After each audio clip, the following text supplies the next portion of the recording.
সূরাতুল ইখলাস সবার মুখস্থ আছে না? মুসলিম তো অবশ্যই, অনেক অমুসলিমেরও মুখস্থ, অনেক হিন্দুরও সূরা ইখলাস মুখস্থ আছে জানেন। অনেক হিন্দু ভাইরা একই পাড়ায় একই সাথে সমাজে থাকার কারণে তারা সূরা ফাতিহা, ইখলাস এরকম দু চারটা দোয়া কালাম সূরা এদেরও মুখস্থ থাকে। সূরাতুল ইখলাস এমন একটা সূরা যেটা অনেক অমুসলিম ভাইদেরও মুখস্থ থাকে। খুব ছোট্ট সূরা।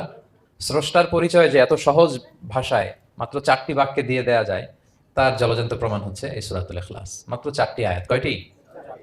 4টি আয়াত দিয়ে আল্লাহ তাআলা স্রষ্টার পরিচয় খুবই চমৎকার ভাবে প্রিসাইজলি তিনি তুলে ধরেছেন। কোরআনের অনেক জায়গায় আল্লাহ তাআলা নিজের পরিচয় দিয়েছেন। যেমন সূরা বাকারার 255 নম্বর আয়াতে, মানে আয়াতুল কুরসির মধ্যে আল্লাহ তাআলা নিজের পরিচয় তুলে ধরেছেন। একটি আয়াত, 9টি বাক্য বিশিষ্ট একটি আয়াত, সেখানে আল্লাহ তাআলার পরিচয় খুব চমৎকার ভাবে পাওয়া যায়। আয়াতুল কুরসি, এটা আপনাদের মুখস্থ আছে না? আয়াতুল কুরসি ফরজ সালাতের পরে এটা পড়বেন। আল্লাহর হাবিব সাল্লাল্লাহু আলাইহি ওয়াসাল্লাম ফরজ সালাতের পরে এটা পড়তেন। তিনি বলতেন, মান ক্বারাআ আয়াতুল কুরসি দুবুরা কুল্লি সালাতিন মাকতুবাতিন লাম ইয়ামনাহু মিন দুখুলিল জান্নাতি ইল্লাল মাউত। ফরজ সালাতের পরে যে আয়াতুল কুরসি তেলাওয়াত করবে তার জান্নাতে যাওয়ার ক্ষেত্রে আর কোনো বাধা থাকে না, মৃত্যু ছাড়া। মৃত্যুটাই বাধা, মরলেই জান্নাতি। আয়াতুল কুরসির ভেতরে আল্লাহ তাআলা ওনার পরিচয় তুলে ধরেছেন খুবই সংক্ষিপ্তভাবে, এক আয়াতে আল্লাহর পরিচয়। তারপর সূরা হাশরের শেষ 3 আয়াতে আল্লাহ তাআলা নিজের খুব চমৎকার পরিচয় তুলে ধরেছেন। তারপরে এই সূরা ইখলাসের মধ্যে আল্লাহ তাআলা আরো সংক্ষিপ্ত পরিসরে, ভেরি প্রিসাইজলি, মাত্র ছোট্ট ছোট্ট 4টা আয়াতে নিজের পরিচয় তুলে ধরেছেন। তো কিভাবে আল্লাহ তাআলা নিজের পরিচয় আমাদের সামনে পেশ করলেন, আমরা সেটাই আজকে শুনবার চেষ্টা করব ইনশাআল্লাহ। সূরাতুল ইখলাস আপনারা কি জানেন এটা কোরআনের কততম পারায় অবস্থিত? 30তম পারায়। এবং এই সূরাটি মাক্কি সূরা। কি সূরা? কোরআনের সর্বশেষ পারায় অবস্থিত 30তম পারায়। আয়াত সংখ্যা তো আমরা শুরুতেই বললাম, কয়টি? 4টি। এই সূরাটি কোরআনের যে সূরার ধারাক্রম, সেই ধারাক্রম অনুসারে 112 নম্বর সূরা। কত নম্বর? 112 নম্বর সূরা। এই সূরাটা মাক্কাতুল মুকাররমাতে নাজিল হওয়ার কিছু প্রেক্ষাপট আছে। প্রেক্ষাপটগুলো হচ্ছে, আরবরা বংশকে খুব গুরুত্ব দেয়, বংশ প্রিজার্ভ করা, লিনিয়েজকে প্রিজার্ভ করা। এবং তারা মানুষকে দেখে, শুধু মানুষ তো না, মানুষের পায়ের ছাপ দেখে বলে দিতে পারতো তার বাবাকে, তার বাবাকে, পরদাদাকে, 14 পুরুষের নাম বলে দিতে পারতো। শুধু মানুষই না, তারা উটের পায়ের ছাপ দেখে, উটের পায়ের, মরুভূমির বালুতে উটের পায়ের ছাপ দেখে ওই উট কোন বংশের, ওই বংশের, ওর নাম কি, ওর বাবার নাম কি, ওর দাদার নাম কি, 14 পুরুষ এরকম ছিল। এবং তারা দুজন মানুষকে যদি ঢেকে রাখা হয় সারা শরীর, শুধু পায়ের একেবারে শেষের দিকের ছোট আঙ্গুল দেখে, এটাকে ইলমুল কিয়াফা বলে, ওই ছোট আঙ্গুলের শেপ দেখে ওরা বলে দিতে পারতো সে কোন বংশের, তার বাবার নাম কি, দাদার নাম কি, 14 পুরুষ। তারা এই লিনিয়েজকে প্রিজার্ভ করতো আর কি এইভাবে। এবং এই বংশ পরিক্রমা মুখস্থ করা, জানা, জিজ্ঞেস করা, এটাকে গুরুত্ব দিত।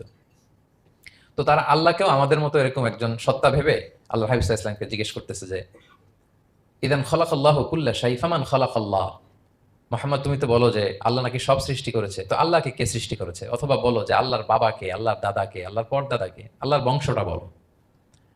তো তখন তাদের এই প্রশ্নের জবাবে আল্লাহ তাআলা সূরাতুল ইখলাস নাজিল করেন যে, কুল হু আল্লাহু আহাদ। হে নবী, আপনি বলুন আল্লাহ হচ্ছেন এক, অদ্বিতীয়, ইউনিক, অ্যাবসলিউট। আল্লাহুস সামাদ, তিনি হচ্ছেন সামাদ, তিনি কারোর প্রতি নির্ভরশীল নন, অমুখাপেক্ষী। লাম ইয়ালিদ ওয়া লাম ইউলাদ, তিনি কাউকে জন্ম দেনও নাই, আবার তিনি কারো কাছ থেকে জন্ম নেনও নাই। ওয়ালাম ইয়াকুল লাহু কুফুয়ান আহাদ, তার সমকক্ষ, তার মতো, তার সিমিলার মহাবিশ্বে দ্বিতীয় কেউ নাই। সুবহানাল্লাহ। এটা হচ্ছে শানে নুজুল, কোন প্রেক্ষাপটে নাজিল হয়েছে, এটা হচ্ছে একটা বর্ণনা। আরেক বর্ণনা এসছে, মক্কার মুশরিকরা জিজ্ঞেস করতে আরম্ভ করলো, ইয়া মুহাম্মদ, আমরা জানি মানুষ মাটির তৈরি, ফেরেশতারা নূরের তৈরি, মানে আলোর তৈরি, এরপর জিনেরা আগুনের তৈরি, আল্লাহ কিসের তৈরি? আল্লাহ তাআলার বাইয়িন লানা জিনসা রাব্বিক, তোমার আল্লাহর জিন্স বর্ণনা করো, সে কোত্থেকে আসছে, কি দিয়ে, কোন জিন্স থেকে, মানে কোন জিনিস থেকে তৈরি?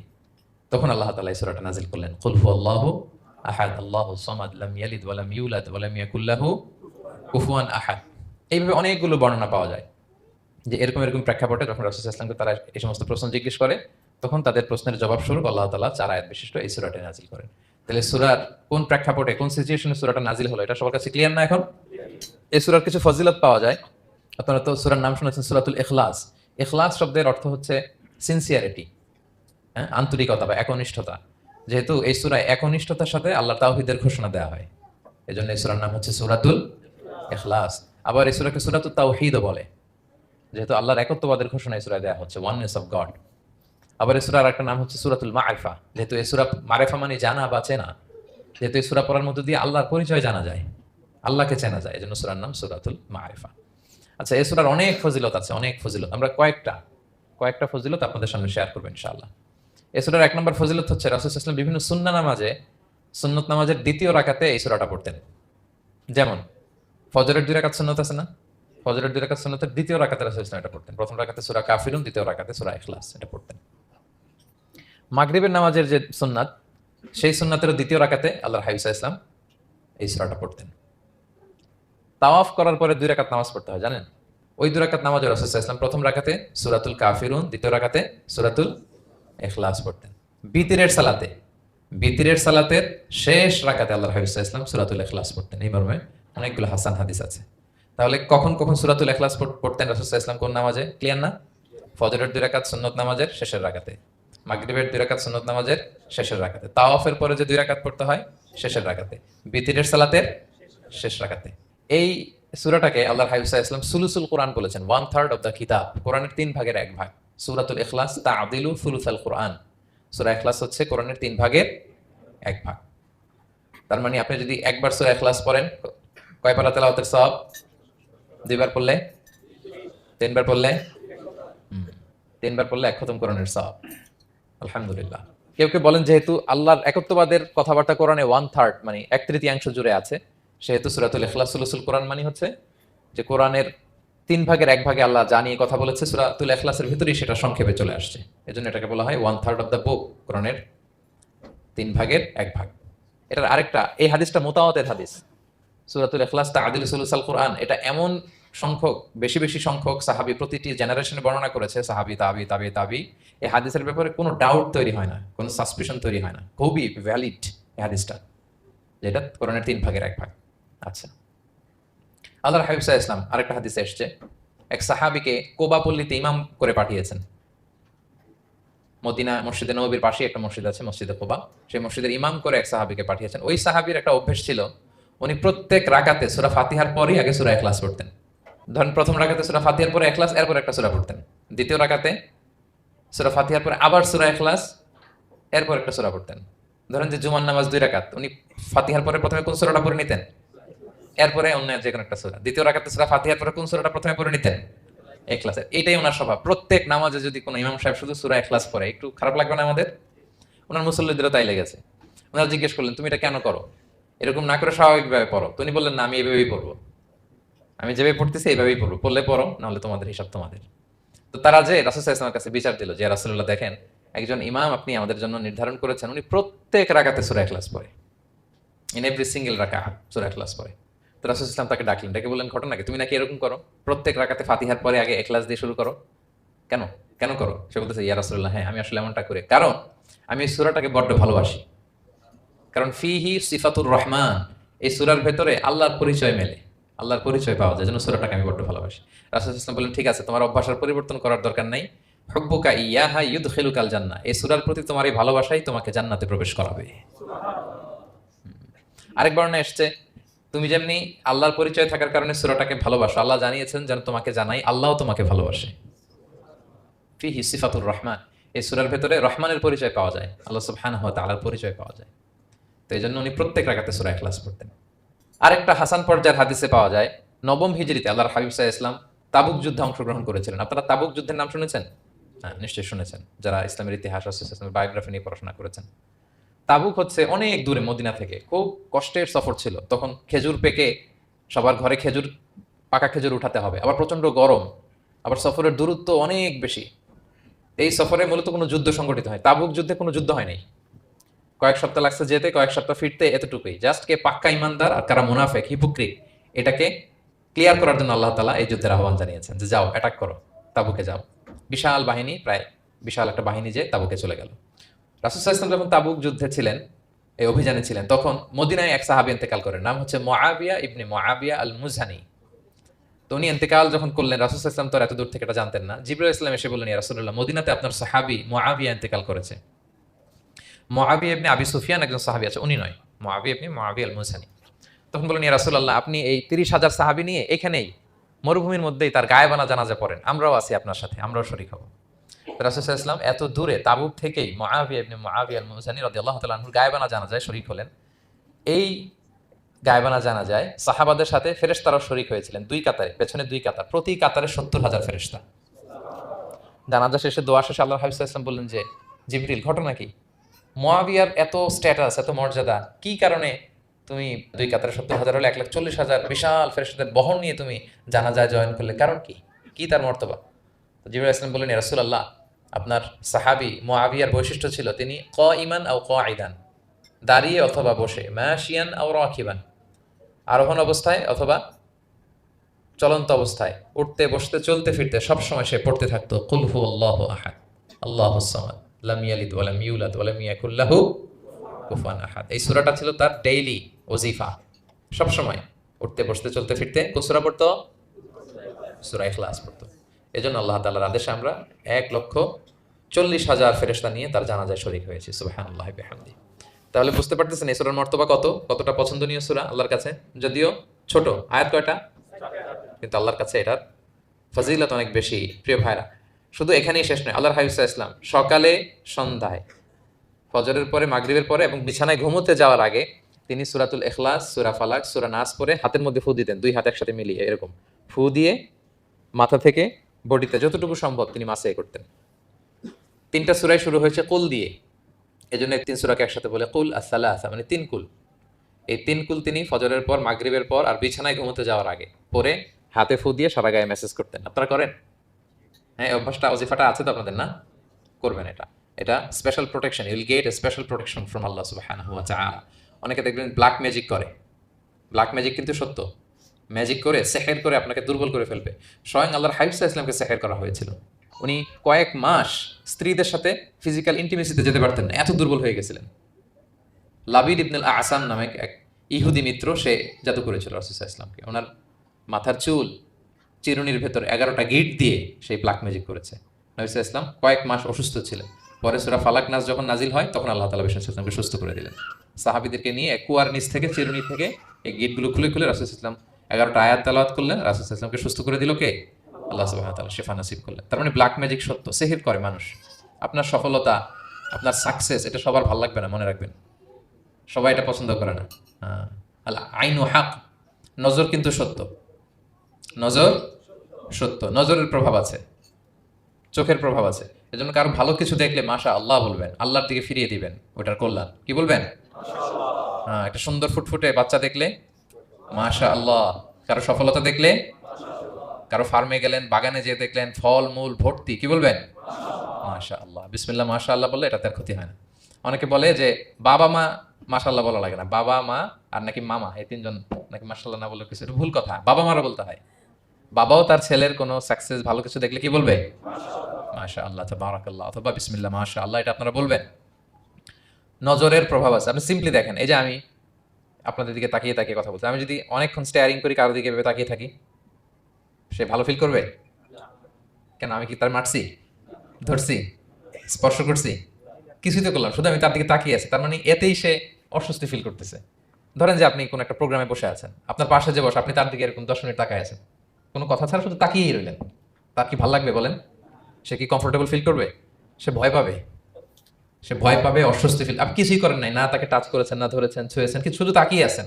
দেখেন নজরের কি প্রভাব। আল্লাহ আইনু হক, নজর সত্যি। এজন্য কারো সাকসেস দেখলে আমরা সবসময় যেন মাশা আল্লাহ বলি। মাশা আল্লাহ ঠোঁটের সাথে মিলিয়ে রাখবেন। ভালো দেখলে কি বলবেন? মাশা আল্লাহ, মাশা আল্লাহ, বিসমিল্লাহ মাশা আল্লাহ, মাশা আল্লাহ, তাবারাকাল্লাহ, এটা বলবেন। তাহলে আল্লাহর হাবিব সাল্লাল্লাহু আলাইহি ওয়াসাল্লামকেও সেহের করা হয়েছিল। এজন্য এই সেহের থেকে, ব্ল্যাক ম্যাজিক থেকে, আইন মানে জেলাসি, মানুষের নজর দিয়ে যে হিংসা করে, এই জেলাসি থেকে, মিন শাররি হাসিদিন ইযা হাসাদ, হাসাদ থেকে, মিন কুল্লি মাকরুহিন ওয়া শুরুর, এসব ক্যালামিটি, ডিজাস্টার, এগুলো থেকে পানা হিসেবে আপনি এই ওজিফাটা করবেন। 3 কুল, কুল আস-সালাসা, 3 কুল। আমার সাথে সাথে বলেন, কয় কুল? 3 কুল। কি কি? সূরাতুল ইখলাস, সূরা ফালাক, সূরা নাস। এই 3টা পড়ে ফজরের পর, মাগরিবের পর আর ঘুমোতে যাওয়ার আগে হাত দুইটাকে একসাথে করে পরে লম্বা একটা ফু দিয়ে মাথা থেকে মাসাজ করবেন সারা গায়ে। পারা যাবে ইনশাআল্লাহ বিইذنিল্লাহ। এবং আম্মা জান আয়েশা রাদিয়াল্লাহু তাআলা আনহা বলতেন, আমি যখন কখনো অসুস্থ হয়ে যেতাম, অসুস্থ হলে রাসূল সাল্লাল্লাহু আলাইহি ওয়াসাল্লামকে যে যখন কমপ্লেইন করি, ইয়া রাসূলুল্লাহ আমি তো অসুস্থ, রাসূল সাল্লাল্লাহু আলাইহি ওয়াসাল্লাম আমাকে এই আমলটা করতে বলতেন। মানে আয়েশা, তুমি সূরাতুল ইখলাস, সূরা ফালাক, সূরা নাস পড়ে সারা গায়ে কি করো? ফু দাও। হ্যাঁ। আলী রাদিয়াল্লাহু তাআলা আনহু বর্ণনা করেন, আল্লাহর হাবিব সাল্লাল্লাহু আলাইহি ওয়াসাল্লাম একবার নামাজ পড়তেছেন। নামাজে তিনি সিজদারত অবস্থায়, ইন দ্য মিন টাইম লাদাগাতহুল আকরা, একটা বিচ্ছু রাসূল সাল্লাল্লাহু আলাইহি ওয়াসাল্লামের আঙ্গুলে কামড় দিল। বিচ্ছুর কামড় খাইছেন? হ্যাঁ, কেমন লাগে? খুব আরাম লাগে? হ্যাঁ, খুব যন্ত্রণা হয়, অনেক যন্ত্রণা হয়। তো রাসূল সাল্লাল্লাহু আলাইহি ওয়াসাল্লামকে যখন কামড় দিল নামাজরত অবস্থায়, রাসূল সাল্লাল্লাহু আলাইহি ওয়াসাল্লাম খুব যন্ত্রণা পেলেন, ব্যথা পেলেন। এই বিচ্ছুটারে লানত করলেন। সাধারণত লানত করতেন না, তিনি বলতেন লানাতুল্লাহি আলাল আকরাব, এই বিচ্ছুর উপর লানাত, লা ইয়াদা নাবিয়্যান ওয়ালা গায়রা। এই বিচ্ছু নবীও চিনে না, মানুষও চিনে না। মানে কোথায় কামড় দিতে হবে এটাও বুঝতেছে না। শুধু নবী না, সব নবীদের নবী, ওনারা কামড় দিয়ে ফেলছে। তো আল্লাহর পক্ষ থেকে পরীক্ষা ছিল, কেয়ার করা। উনি ভর্ৎসনা করলেন, লানত করে বললেন নবীও চিনস না, মানুষও চিনস না, কামড় দিয়ে খুব কষ্ট পাচ্ছেন তিনি। তো আল্লাহ হাবিব সাল্লাল্লাহু আলাইহি ওয়াসাল্লাম বললেন, যাও গরম পানি আর লবণ নিয়ে আসো, এনে এটার মধ্যে ঢালো। তো ঢালতে আরম্ভ করলো। লবণ কিন্তু খুবই ব্যথানাশক, painkiller, natural painkiller. এটার মধ্যে সোডিয়াম ক্লোরাইড আছে। তো এটা গরম করে লবণ মিশিয়ে দিলে যে কোনো ব্যথা ট্যাথা সাথে সাথে ভালো হয়ে যায়। রাসূল ইসলাম বললেন ঢালো। ঢালতেছে, রাসূল ইসলাম পড়তেছেন কুল হুয়াল্লাহু আহাদ আল্লাহুস সামাদ লাম ইয়ালিদ ওয়া লাম ইউলাদ ওয়া লাম ইয়াকুল লাহু কুফুয়ান আহাদ বলে ফু দিচ্ছেন আর ঢালতেছে। ঢালাও শেষ, আঙ্গুলের ব্যথাও শেষ। তাহলে রাসূল সাল্লাল্লাহু আলাইহি ওয়াসাল্লামের একটা চিকিৎসা পদ্ধতি আপনারা জানলেন, তিব্বে নাবাবী, যে সাপ বিচ্ছু কিছু ধ্বংসন করলে ওখানে কুসুম ওয়ার্ম ওয়াটার, লবণ দিয়ে ওয়ার্ম ওয়াটার করে সেখানে ঢালতে হবে। আর কোন সূরা পড়তে হবে? কুল হুয়াল্লাহু আহাদ আল্লাহুস সামাদ লাম ইয়ালিদ ওয়া লাম ইউলাদ ওয়া লাম ইয়াকুল লাহু কুফুয়ান আহাদ, এটা পড়তে হবে। তাহলে এই সূরার ফজিলত কি জানতে পেরেছেন আপনারা? ক্লিয়ার তো না? আমি রিপিট করি কি কি ফজিলত বললাম। রাসূল সাল্লাল্লাহু আলাইহি ওয়াসাল্লাম ফজরের নামাজের সুন্নাতে, মাগরিবের সুন্নাতে, তাওয়াফের পরের সুন্নাতে, ভিতরের শেষ রাকাতে সূরাতুল ইখলাস পড়তেন। রাসূল সাল্লাল্লাহু আলাইহি ওয়াসাল্লাম সূরাটাকে সুলুসুল কোরআন, 1/3 অফ দ্য কিতাব বলেছেন। কোরআনের কয় ভাগের এক ভাগ? হুম। এবং এক সাহাবীর ঘটনা তো শুনলাম, সে সব নামাজে সূরা ইখলাস পড়তো। মুসল্লিরা কমপ্লেইন করার পরেও সে পড়লো। রাসূল সাল্লাল্লাহু আলাইহি ওয়াসাল্লাম বললেন কেন পড়ো? বলে যে ফিহি সিফাতুর রহমান, এই সূরায় আল্লাহর পরিচয় আছে, এই সূরাটা পড়তে ভালো লাগে। তো রাসূল সাল্লাল্লাহু আলাইহি ওয়াসাল্লাম বললেন এই সূরার প্রতি তোমার ভালো লাগাই তোমাকে জান্নাতে নিয়ে যাবে। আরেক বর্ণনায় যে তুমি যেমনি আল্লাহর কারণে এই সূরাকে ভালোবাসো, আল্লাহও জানিয়েছেন তিনি তোমায় ভালোবাসেন। এরপর মুআবিয়া ইবনে মুআবিয়া আল মুজানির হাদিস শুনলাম, তিনি উঠতে বসতে চলতে ফিরতে সবসময় কোন সূরা পড়তেন? সূরাতুল ইখলাস। ফলে আকাশ থেকে 1,40,000 ফেরেশতা এসে দুই কাতারে 70,000 করে ওনার গায়েবানা জানাজায় অংশগ্রহণ করেছেন। এবার বলেন এটাকে আপনারা কি ওয়াজিফা বানাবেন? হ্যাঁ, বানাবেন ডেইলি ওয়াজিফা। মেক ইট ইউর ডেইলি ওয়াজিফা। রিসাইট সূরাতুল ইখলাস every day, specially in the morning and evening. তাহলে সূরার ইন্ট্রোডাক্টরি ডিসকাশন শেষ, নাজিলের প্রেক্ষাপট শেষ, ফজিলত শেষ। এবার আমরা সূরায় ঢুকে যাই। কি বলেন? আউযু বিল্লাহি মিনাশ শাইতানির রাজীম, বিসমিল্লাহির রহমানির রহিম। বিতাড়িত শয়তান থেকে আল্লাহর কাছে পানাহ চাই, পরম করুণাময় অসীম দয়ালু আল্লাহর নামে শুরু করছি। আল্লাহ বলছেন কুল হুয়াল্লাহু আহাদ। হে নবী আপনি বলুন, ওই যে বারবার প্রশ্ন করে বাইয়িন লানা জিনসা রাব্বিক, তোমার আল্লাহ কি দিয়ে তৈরি? আল্লাহ কি স্বর্ণের তৈরি, না রূপার তৈরি, না কাঠের তৈরি? এভাবেই লিটারালি বলতেছে আহুয়া মিন যাহাব আও ফিদ্দা আও মিন খাশাব। মুহাম্মদ তোমার আল্লাহ কি স্বর্ণের, না রূপার, না কাঠের? আল্লাহ বলেন নবী আপনি এটা বলেন। কুল, নবী আপনি বলুন হুয়াল্লাহু আহাদ, আল্লাহ হচ্ছে এক। তোমরা যেরকম আল্লাহকে ভাবো আল্লাহ আসলে ওইরকম নয়। আল্লাহর সত্তাটা আমাদের মতো নয়, সৃষ্টিগত সত্তার মতো নয়। আমরা এটাতে প্রায় ভুল করে ফেলি। অনেকে এমন এমন প্রশ্ন করি আল্লাহর সাথে, মনে হয় যেন আল্লাহ আমার একেবারে, আমরা নিজেরা নিজেরা যেরকম ওইরকম। কিন্তু স্রষ্টা যে সৃষ্টি জগতের অনেক ঊর্ধ্বে, এটা আমরা বুঝি না। তিনি সময়ের ঊর্ধ্বে, তিনি স্থানের ঊর্ধ্বে, তিনি কালের ঊর্ধ্বে, সবকিছুর ঊর্ধ্বে। যেমন আমাদের 3টা কাল আছে, হ্যাঁ, অতীত, তারপর বর্তমান যেটাকে ধরা যায় না, প্রতি সেকেন্ডে ন্যানো সেকেন্ডে এটা অতীত হয়ে যাচ্ছে, আর যেটা সামনে ঘটবে এটা কি? ফিউচার, ভবিষ্যৎ। তা আল্লাহরও কি এরকম অতীত বর্তমান ভবিষ্যৎ আছে? সময়টা আমাদের জন্য। উনি তো সময়ের স্রষ্টা, ওনার সাথে আপনি সময় সেট করতে পারবেন না, উনি সময়ের ঊর্ধ্বে। ফলে উনি এই ইবলিস যে আদেশ ভঙ্গ করা, আদম আলাইসাল্লাম এবং হাওয়া আলাইসাল্লাম পৃথিবীতে আসা, নূহ, দাউদ, হুদ, সালেহ থেকে শুরু করে এই একের পর এক নবী, শেষ নবী, বর্তমান সময়, ভবিষ্যৎ, দাজ্জাল, কিয়ামত, সব তিনি এট এ গ্ল্যান্সে দেখেন, একবারে ওনার চোখের সামনে। আমাদের মতো অতীত বর্তমান ভবিষ্যৎ ওনার নাই। আমরা যেমনি ভাব প্রকাশের জন্য ভাষা লাগে, এই যে আমি বাংলায় কথা বলতেছি আপনারা বুঝতেছেন, হ্যাঁ, মালাইরা যারা মালাইতে কথা বলে, ইংলিশরা ইংরেজিতে কথা, চাইনিজে কথা বলে, ভাষা, উনি ভাষার স্রষ্টা, ফলে ওনার ভাষাও লাগে না। কিন্তু উনি বোঝানোর জন্য একটা ভাষা ইউজ করে আমাদের জন্য সহজ করে দিয়েছেন। একটা ভাষায় না বললে তো আমরা বুঝবো না, ফলে উনি আরবি ভাষায় কোরআনটাকে নাজিল করেছেন যাতে আমরা বুঝি। কিন্তু উনি ভাষার মুখাপেক্ষী না, ওনাকে সময়, কাল, ভাষা কোনো কিছু দিয়ে বাধা যায় না, উনি সবকিছুর ঊর্ধ্বে, সবকিছুর ঊর্ধ্বে। এবং আল্লাহ কোথায় আছেন? আমরা বলি যে আরশের উপরে আছেন। সেখানে ব্যাপক ওই এরিয়াটা হচ্ছে লা জামান লা মাকান, ওখানে সময়, তারপর কাল, এগুলো ওখানে যায় না। আল্লাহর সাথে এই প্রশ্নগুলো একেবারেই অবান্তর। ফলে আমরা যে প্রশ্নগুলো হুট করে না বোঝার কারণে করে ফেলি, যেহেতু আমাদের খুব সীমিত জ্ঞান, ফলে আমরা সৃষ্টির সাথে স্রষ্টাকে গুলিয়ে ফেলি। কিন্তু উনি কিন্তু আমাদের মতো নন। এজন্য আল্লাহ বলেন যে আমাকে জিজ্ঞেস করে যে আমি লোহার তৈরি, না স্বর্ণের তৈরি, না রূপার তৈরি, নাকি পাথরের তৈরি বা কাঠের তৈরি, তুমি বলো কুল হুয়াল্লাহু আহাদ। হে নবী আপনি বলুন আমি হচ্ছি এক, একক, অদ্বিতীয়। আরবিতে এক এক বলতে আরবিতে ওয়াহেদ শব্দ ব্যবহার করে, আহাদ ব্যবহার করা হয় না। ব্যক্তির গুণ হিসেবে কখনো আহাদ ব্যবহার করা হয় না। এটা কেবলমাত্র শুধুমাত্র একমাত্র আল্লাহ তাআলার জন্য ব্যবহার করা হয়, তিনি আহাদ। আহাদ কারণ ওয়াহেদ শব্দের ওয়াহেদাতুন হয়, মানে পুরুষবাচক হয়, স্ত্রীবাচক হয়, কিন্তু আহাদের আর কিছু হয় না, আহাদ আহাদি। আল্লাহ শব্দটাই এরকম, আল্লাহ শব্দটাই এরকম। যেমন ঈশ্বরের ঈশ্বরী হয়, ভগবানের ভগবতী হয়, গডের গডেস হয়। আল্লাহর এরকম স্ত্রীবাচক কিছু আছে? কিছু নাই। আল্লাহ বলেন ইন্নানি আনাল্লাহু লা ইলাহা ইল্লা আনা ফা'বুদনি ওয়া আকিমিস সালাতা লিযিকরি। নিশ্চয়ই আমি আল্লাহ। মুসা আলাইহিস সালামকে প্রথম যে প্রত্যাদেশ রেভেলেশন দিয়েছিলেন মুকাদ্দাসে তুয়ার পাশে, তুর পাহাড়ের পাদদেশে, ওখানে প্রথম মুসা আলাইহিস সালাম আল্লাহর সাউন্ড তখন তিনি শুনেছিলেন। এবং আল্লাহর সাউন্ডটাও আমাদের সাউন্ডের মতো নয়। যেমন আমি এদিক থেকে কথা বললে আপনি এই পাশ থেকে শুনবেন, এদিক থেকে কথা বললে এদিক থেকে আমাকে ডাক দিলে এদিকে, তার মানে আমি দিকের সাথে সম্পৃক্ত। আল্লাহর এটা এরকম না। মুসা আলাইহিস সালাম তিনি যখন আল্লাহর কথা শুনলেন, তিনি বললেন যে একটা সাউন্ড শুনলাম, এটা চারদিক থেকে শোনা যায়, চারদিক থেকে শোনা যায়। এবং তিনি ওনার প্রেগনেন্ট স্ত্রীকে নিয়ে মাদিয়ান ক্রস করে ইজিপ্টের বর্ডারে ঢুকবেন। ইন দ্য মিন টাইম আল্লাহ তাআলা ওই সময়টাকে চুজ করেছেন যে তাকে এখন নবী বানাবো, তাকে রেভেলেশন দিব। তো তিনি দেখলেন যে ইন্নী আনাস্তু নারান, আমি ওই যে লাআল্লি আতিকুম মিনহা বিকাবাসিন আও আজিদু আলান নারি হুদা, স্ত্রীকে দাসীকে বললেন যে একটু বসো, প্রচন্ড ঠান্ডা, ওই যে আগুন দেখা যায়, মনে হয় কেউ আগুন পোহাচ্ছে, আমি একটু আগুন নিয়ে আসি, মশাল দিয়ে তোমাদের আরাম লাগবে, একটু ওয়ার্ম আপ হবে। তো আগুনের কাছে যেয়ে দেখে সামনে যত যায় আগুন তত পেছায়। এবং আগুনটা সাধারণ আগুন না, একটা গাছ থেকে আগুন বেরোচ্ছে, কিন্তু ওই গাছের পাতা জ্বলে না, ডাল জ্বলে না, কিছুই হয় না। আসলে এটা আগুন না, এটা আল্লাহর নূর। আল্লাহর নূর সেখানে ফোকাস দেওয়া হয়েছে। আল্লাহর নূরও আমাদের নূরের মতো না। নূর মানে লাইট, নূর মানে কি? লাইট। সো এই যে আমরা যে লাইট দেখি, এই লাইটের মতো না। কারণ আল্লাহর এই নূরের কাভার দেয়া হচ্ছে আবার নূরের পর্দা দিয়ে। পর্দা দেয়া হয় সাধারণত আলোকে আটকানোর জন্য, কিন্তু আল্লাহর যে পর্দা, হেজাবের কথা বলা হয়েছে, ওই পর্দাটাও আলোর পর্দা। আমাদের সাথে মিলালে হবে? আমরা আমরা ঘরে পর্দা টাঙাই কি থামাতে বলেন তো? আলো থামাতে। আর আল্লাহ যে হেজাব পর্দাগুলো কিসের?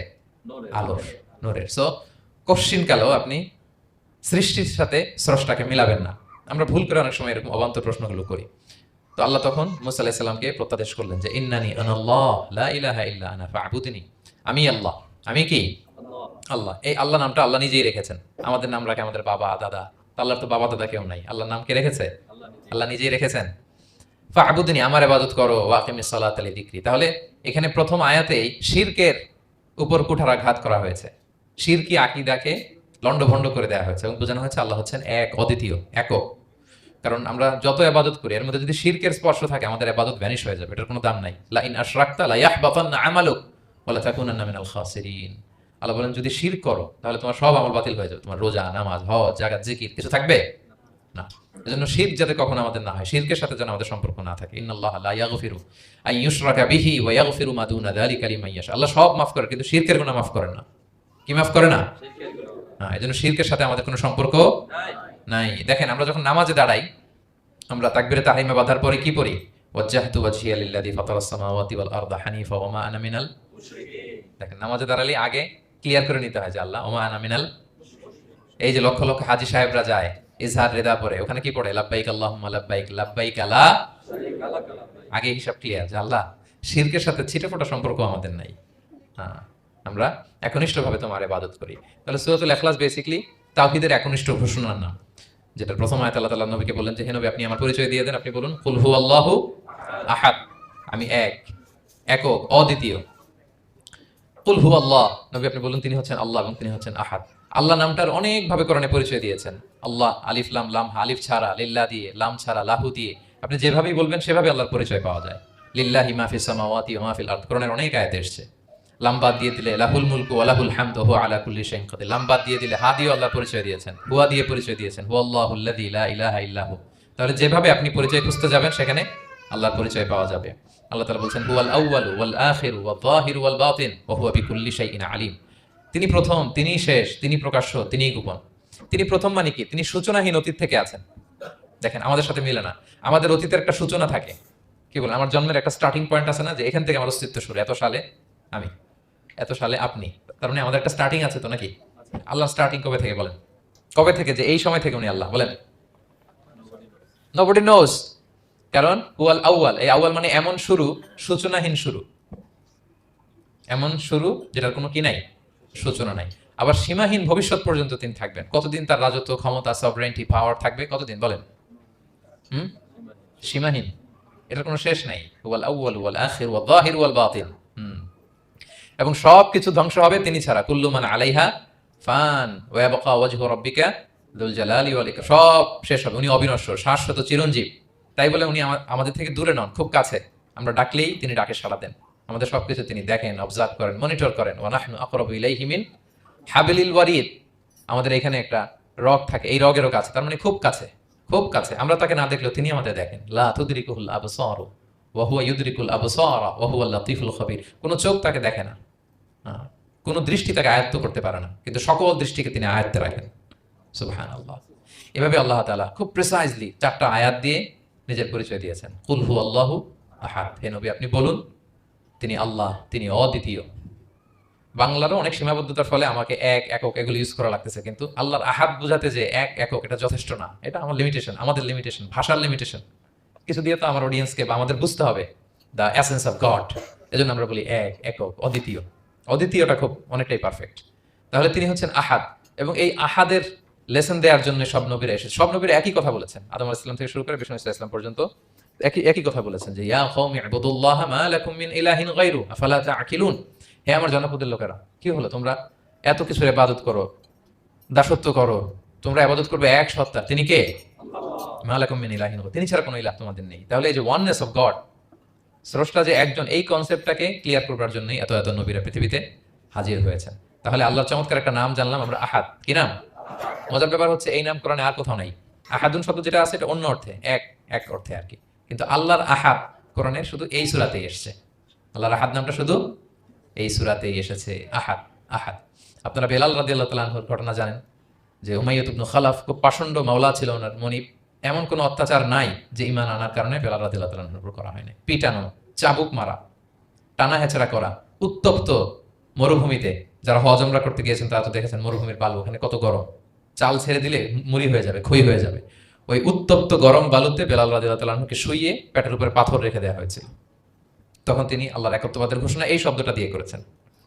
অস্ফুট কণ্ঠে উনি বারবার বলছিলেন আহাদ আহাদ আহাদুন আহাদ।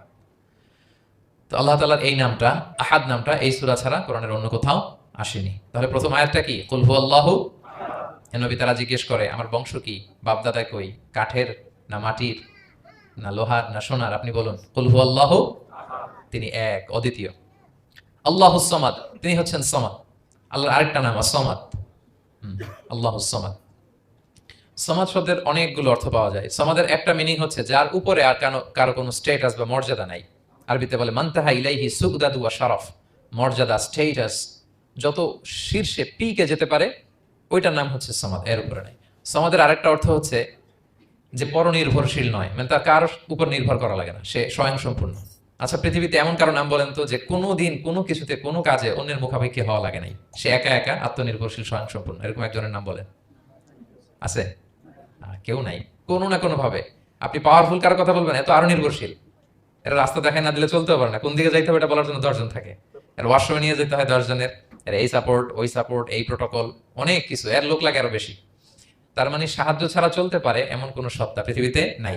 একটা সত্তা যার কারো কোনো সাহায্য লাগে না, যার কারোর প্রতি কোনো নির্ভরতা নাই, কারো কাছে ঠেকা নাই, গোটা বিশ্ব তার কাছে ঠেকা। তিনি কে? তার নাম সামাদ। তার নাম কি? আল্লাহুস সামাদ। অমুখাপেক্ষী, অ্যাবসলিউটলি ইন্ডিপেন্ডেন্ট। কখনো কোনো কাজে তার কারো কাছে যেতে হয় না, কারো উপর ভরসা করতে হয় না, কারো প্রতি তার কোনো ঠেকা নাই। সব গোটা দুনিয়া তার কাছে ঠেকা, তার কাছে ফরিয়াদ করে, তার দিকে ঝুঁকে পড়ে আসতে বাধ্য। ওই সত্তার নাম হচ্ছে সামাদ। সামাদ ক্লিয়ার সবার কাছে? আল্লাহ তাআলা বলছেন ইয়া আইয়ুহান নাসু আনতুমুল ফুকারাউ ইলাল্লাহ ওয়াল্লাহু হুয়াল গনিয়ুল হামিদ। ওহে মানুষেরা, তোমরা হচ্ছে ফকির। ফকির বিমানা মুফতাকির ইলাল্লাহ, মানে মুখাপেক্ষী কার দিকে? ফুকারা ইলাল্লাহ ওয়াল্লাহু হুয়াল গনিয়ুল হামিদ। কিন্তু আল্লাহ কারোর প্রতি মুখাপেক্ষী নন। গনি, তিনি প্রাচুর্যশীল, হামিদ, সপ্রশংসিত। সবাই তার কাছে ফরিয়াদ করে, তিনি কারো কাছে ফরিয়াদ, সবাই তার কাছে চায়, তিনি কারো কাছে চাওয়া লাগে না, সবাই তার কাছে মুখাপেক্ষী, তিনি কারোর প্রতি মুখাপেক্ষী। তার নাম সামাদ। তার নাম কি? তাহলে সামাদ ক্লিয়ার। হ্যাঁ, লাম ইয়ালিদ ওয়া লাম ইউলাদ। লাম ইয়ালিদ, তিনি কাউকে জন্ম দেননি। ওয়া লাম ইউলাদ, তিনি নিজেও জন্ম নেন নাই। সুবহানাল্লাহ, দেখেন কত সহজে পরিচয়। তিনি কাউকে জন্ম দেনও নাই, জন্ম নেনও নাই। সুবহানাল্লাহ, আমাদের ধর্ম যে কত সুন্দর, এক আল্লাহর দিকে আমাদেরকে রেফার করা হয়েছে। অন্যান্য ধর্মের দিকে দেখেন কি আজীব কথা, খ্রিস্ট ধর্মে বলে আদম আলাইহিস সালাম পাপ করছে, ওই পাপের কারণে আমরা সবাই নাকি পাপী, জন্মাইলেই নাকি পাপী। ইসলাম বলে আমরা জন্মগ্রহণ করি মাসুম অবস্থায়, নিষ্পাপ। কিন্তু খ্রিস্টানরা কি বলে আমরা পাপ নিয়ে জন্মাই, ফলে খোদার ছেলের দুনিয়াতে আসা লাগছে, এসে সবার পাপ নিজের কাঁধে নিয়ে শুলে চড়ছে, এরপরে খোদার সাথে যে বসে আছে। এটা হচ্ছে খ্রিস্ট ধর্মের কথা। অন্যান্য অনেক ধর্মে দেখেন ল্যাংটা বাবার কাছে যে মাথা নোয়াতে হয়, এরকম অনেক ধর্ম দেখছেন যে লোকটার চুলে জট বাঁধা, দাড়িতে জট বাঁধা, একেবারে উলঙ্গ, তার কাছে যে সবাই এরকম হাত পাতে, দেখছেন? দেখেন না আপনারা? নাকি শুধু আমি একাই দেখলাম? দেখছেন সবাই? আছে, কিন্তু আমি ধর্মের নাম বলতেছি না, কোনো ধর্মকে ছোট করা যাবে না, কিন্তু এরকম আছে। তো দেখেন কি সমস্ত অদ্ভুত নিয়ম কানুন, আগুন নিয়ে ওইখানে জড়াইতে হয়, করতে হয়, কিন্তু আমাদের এক সত্তার কাছে আমরা চাই, কোনো ভায়া লাগে না, মিডিয়েটর লাগে না, মধ্যস্থতাকারী লাগে না, আল্লাহ বলে ডাকার সাথে সাথে তিনি ডাকে সাড়া দেন। লাম ইয়ালিদ ওয়া লাম ইয়াকুল লাহু, জন্ম দেন নাই, জন্ম নেন নাই। মুশরিকরা বলতো আল মালাইকাতু বানাতুল্লাহ, তারা বলতো ফেরেশতারা নাকি আল্লাহর মেয়ে, নাউজুবিল্লাহ। ওয়া ক্বালাতিল ইয়াহুদু উযাইরুন ইবনুল্লাহ, ইহুদিরা বলতো উযাইর আলাইহিস সালাম আল্লাহর ছেলে। ওয়া ক্বালাতিন নাসারা আল মাসীহ ইবনুল্লাহ, আর খ্রিস্টানরা বলে ঈসা মাসীহ, ঈসা আলাইহিস সালাম উনি নাকি আল্লাহর ছেলে, নাউজুবিল্লাহ। আল্লাহ এই সবগুলো ভ্রান্ত ধারণার কবর রচনা করেছেন এই আয়াত দিয়ে। লাম ইয়ালিদ ওয়া লাম না না, এগুলো ভুল।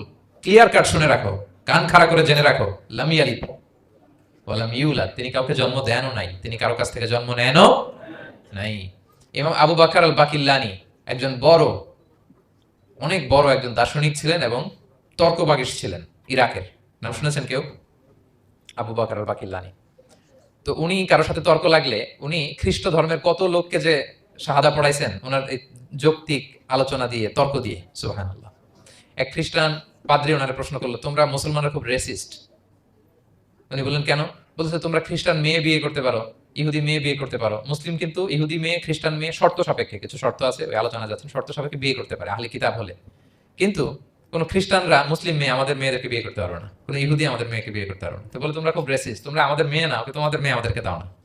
তো তিনি বলেন তোমরা তো ইহুদি, তোমাদের নবী হচ্ছে মুসা আলাইহিস সালাম, ওনাকে তো আমরা মানি, ওনার কথা তো কোরআনে আছে, এজন্য তোমাদের মেয়েকে বিয়ে করতে পারি। আর খ্রিস্টানদের নবী হচ্ছে ঈসা আলাইহিস সালাম, ওনাকেও মানি, ওনার মায়ের নামে বিশাল সূরাই আছে, সূরা মারিয়াম, আর ওনার ব্যাপারে হাজার শত শত আয়াত, তো এই জন্য তোমার খ্রিস্টানদের মেয়ে বিয়ে করতে পারি। তোমরা তো আমাদের নবী মুহাম্মদ সাল্লাল্লাহু আলাইহি ওয়াসাল্লামকে মানো না, মুহাম্মদ সাল্লাল্লাহু আলাইহি ওয়াসাল্লাম যে শেষ নবী এটা তোমরা মানো, মানার সাথে সাথে মুসলমান হয়ে যাবে, এরপর আমাদের মেয়েকেও তোমরা বিয়ে করতে পারবে। তো এইভাবে উনি এমন ভাবে উত্তর দিতেন, বুহিতাল্লাযী কাফার, একেবারে লাজবাব হয়ে যেত। তো ওনার নাম যখন ছড়ালো, ইরাকের মুসলিম বাদশাহ ওনাকে কনস্টান্টিনোপলে পাঠাবেন, যেখানে রোমান এম্পায়ার। তো রোমান এম্পায়ার এরাও খুব প্রস্তুতি নিয়ে আছে যে আবু বকর আল বাকিল্লানিকে ডিল করা অনেক কঠিন, সে আসতেছে, তার সাথে কিভাবে কি করা যায়। তো আপনারা জানেন যে খ্রিস্ট সমাজের নিয়ম হচ্ছে রাজার দরবারে ঢুকতে গেলে কুর্নিশ করে ঢোকা লাগে। কি করে? মাথা নত করে, এরকম নিচের দিকে করে রুকুর মতো করে এরপরে ঢোকা লাগে। তো এখন তারা প্ল্যান করতেছে যে আবু বকর বাকিল্লানি তো জীবনে আমার কুর্নিশ করবে না, এটা আমার জন্য অপমান হয়ে যাবে, কি করা যায়, কি করা যায়। তো রাজার এক বড় উজির সে প্ল্যান করলো, একটা কাজ করেন, রাজ দরবারে তাকে যখন ঢোকানো হবে তার জন্য একটা স্পেশাল গেট বানানো হবে, দরজাটা ফুল হবে না, হাফ হবে, অর্ধেক। তো অর্ধেক দরজা দিয়ে যখন সে ঢুকবে, সে তো বাধ্য মাথা নিচু করে ঢুকতে হবে, তাহলে রুকু হয়ে গেল, কুর্নিশ আপনাদের দেওয়া হয়ে গেল। বলে এই তো চমৎকার বুদ্ধি, ঠিক আছে একটা ছোট্ট দরজা বানাও। তো বানাইছে। উনি যখন কনস্টান্টিনোপলে পৌঁছলেন, অনেকে নিয়ে আসলো রাজদরবারে, বলতেছে এটা দিয়ে ঢুকতে হবে আমাদের, সবার ঢুকেন। তো সবাই এরকম মাথা নিচু নিচু করে ঢুকছে। উনি দেখেই বুঝছে এটা তো কৌশল করছে আমার সাথে। তো উনি মাথা নিচু করছেন, কিন্তু এমনি না, উল্টা উল্টা হয়ে উনি মাথাটা পিছনে দিয়ে, বুঝতে পারছেন, উনি অ্যাবাউট টার্ন হয়ে ঢুকতে তো হবে, পিঠটারে রাজার দিকে দিয়ে, নিতম্বটাকে রাজার দিকে দিয়ে, তারপরে উনি রুকু দিছে, উল্টা রুকু। তো এক হিসেবে কুর্নিশ মানে, বরং আরো রাজাকে কি হয়েছে, ইনসাল্ট করা হয়েছে। রাজা তো রেগে মেগে আগুন, সবাই রাজা বলছে জানতাম ও এরকম কিছু একটা করবে। মানে এমন ভাবে উনি বুদ্ধি বের করে ওনার সাথে আর পারা যায়। কেন ওনার কথা আনলাম এই জন্য, সেখানে যেও উনি পুরো রাজ দরবারকে তাক লাগিয়ে দিলেন এইভাবে। উনি দেখেন যে কনস্টান্টিনোপলের রোমান এম্পায়ারের পাশে পোপ বসা, পোপ চেনেন তো, মানে তৎকালীন খ্রিস্টান সবচেয়ে বড় পাদ্রী। তিনি যে বলতেছে কাইফা হালুক ইয়া কাহানাতুল মা'বাদ ওয়া কাইফাল আহল ওয়া কাইফাল আওলাদ, যে বলতেছে আরে সম্মানিত পোপ আপনি কেমন আছেন, আপনার বউ কেমন আছে, আপনার সন্তান কেমন আছে। এই কথা শুনে রাজা রেগে মেগে আগুন, এই আবু বকর বাকিল্লানি এত বড় সাহস, তুমি জানো না উনি পোপ, পোপদের বিয়ে করা নিষেধ, তারা এত পবিত্র, তাদের স্ত্রী হয় না, তাদের সন্তান হয় না। একজন পবিত্র সত্তার সন্তান থাকে কি করে, স্ত্রী থাকে কি করে, তারা আমাদের পোপ। তা আবু বকর আল বাকিল্লানি বলে, আপনাদের পোপের যদি স্ত্রী থাকলে ইজ্জত চলে যায়, সন্তান থাকলে সম্মান ক্ষুণ্ণ হয়, তাহলে আপনারা ঈসা আলাইহিস সালামকে আল্লাহর সন্তান কি করে বানান, মেরিকে আল্লাহর স্ত্রী কি করে বানান। সুবহানাল্লাহ বিহামদিহি। আল্লাহর সাথে আপনারা বউ সেট করতে পারেন, আল্লাহর সন্তান সাব্যস্ত করতে পারেন, কিন্তু আপনার পোপকে জিজ্ঞেস করলাম আপনার স্ত্রী কেমন আছে, আপনার বউ কেমন আছে, আপনার রেগে মেগে আগুন। এই কথা শুনে ওই ওদিকে যারা আছে সব শাহাদা পড়ে মুসলমান হয়ে গেছে। এরকম অনেক লোক ওনার বুদ্ধিমত্তা দেখে শাহাদা পড়ে পড়ে মুসলমান হয়ে গিয়েছে। এজন্য আল্লাহ তাআলা এই যে শিরকি আকীদার উপর কুঠারাঘাত করে তিনি বললেন লাম ইয়ালিদ ওয়া লাম ইউলাদ, তিনি জন্ম দেনও নাই জন্ম নেনও নাই, ওয়া লাম ইয়াকুল লাহু কুফুয়ান আহাদ। এই কুফু শব্দটা আল্লাহর জন্য যে ব্যবহার হয়েছে কোরআনে আর কোথাও নাই। এক হচ্ছে আহাদ আর এই কুফু, আর কোথাও নাই। আল্লাহ বলেন ওয়া লাম ইয়াকুল লাহু কুফুয়ান আহাদ, তার সমকক্ষ কেউ নাই। আল্লাহর মতো similar, nothing is similar to him, equivalent to him. আল্লাহর মতো সিমিলার কিছু নাই। তাহলে আল্লাহ কার মতো? আল্লাহ আল্লাহর মতো। আল্লাহ কার মতো? আল্লাহর মতো। অন্য আয়াতে আল্লাহ তাআলা বলছেন লাইসা কামিসলিহি শাই, তার মতো কেউ নাই, তিনি তার মতো। তাহলে আল্লাহ কার মতো?